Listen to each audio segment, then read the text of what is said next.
Hey guys, welcome back to another episode of EdgeMasterGaming, where today I'm finally covering the latest gun addition to Project Lazarus, and that of course is the ASH-12.7, a Russian fully automatic battle rifle that can only be acquired from the mystery box. Also, Logitech has added a new sound effect and new buffs to a few weapons in the game, which are all going to be covered here in this video. Now before we get started, I do want to express that this is a great game, and if you're a fan of Project Lazarus, definitely go to the Discord. The link is in the description box below, along with my own Discord as well. Alright guys, without further ado, let's get started. Over a week ago, Logitech has released the new ASH-12.7 battle rifle to the public. It comes out of the box with 20 rounds in the magazine and 260 in reserves. It is fully automatic and has a very aggressive sound when firing, as you can see here.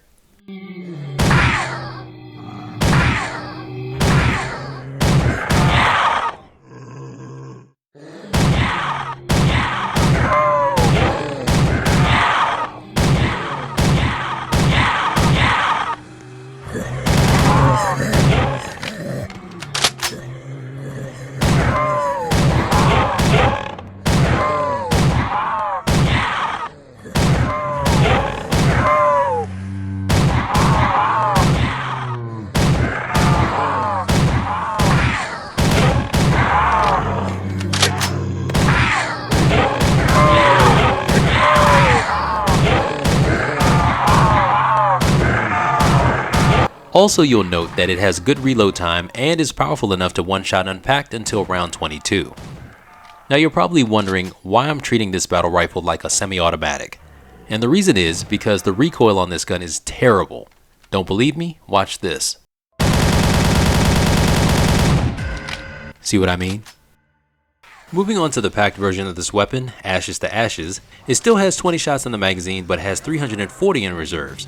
It carries the Dust to Dust module, which fires slower and deals 200% damage while aimed down sights. Now to ensure that you get the 200% bonus buff, you'll note that when aiming down sights, the words Dust to Dust will appear at the bottom of the screen, and this gun can one-shot until round 35. But instead of talking about it, I'll just let the gun speak for itself.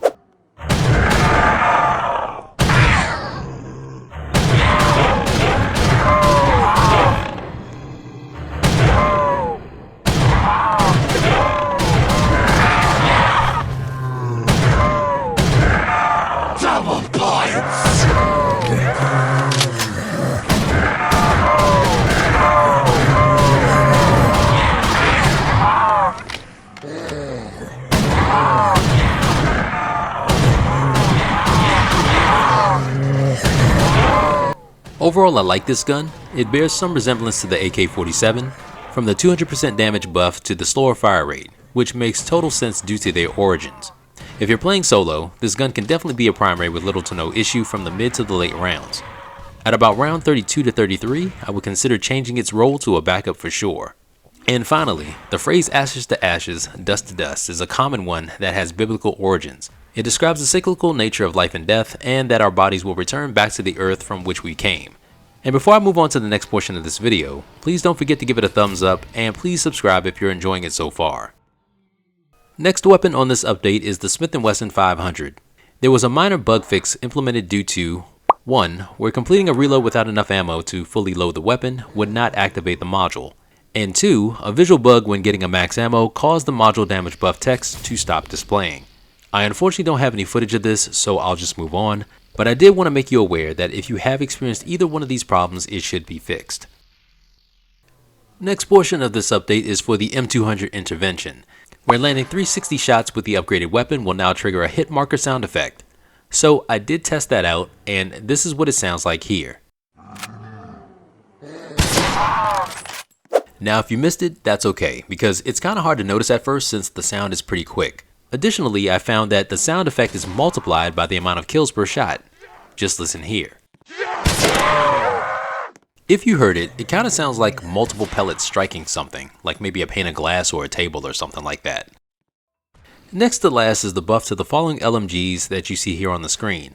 Each one of these has received an increase in both their packed headshot multiplier from 3 to 4 and packed torso multiplier from 1 to 1.5.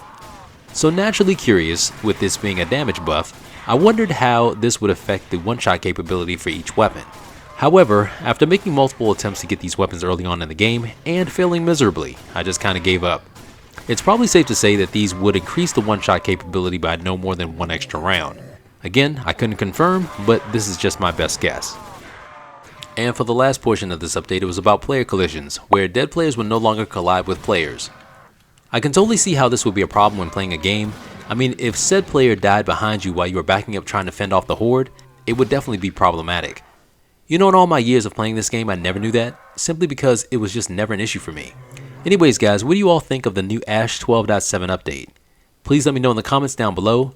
Aside from that, I will be working on a new gun tier list video for this year. This is a message that I've been seeing over and over in the comments, and I am listening. I just wanted to give you guys that good news.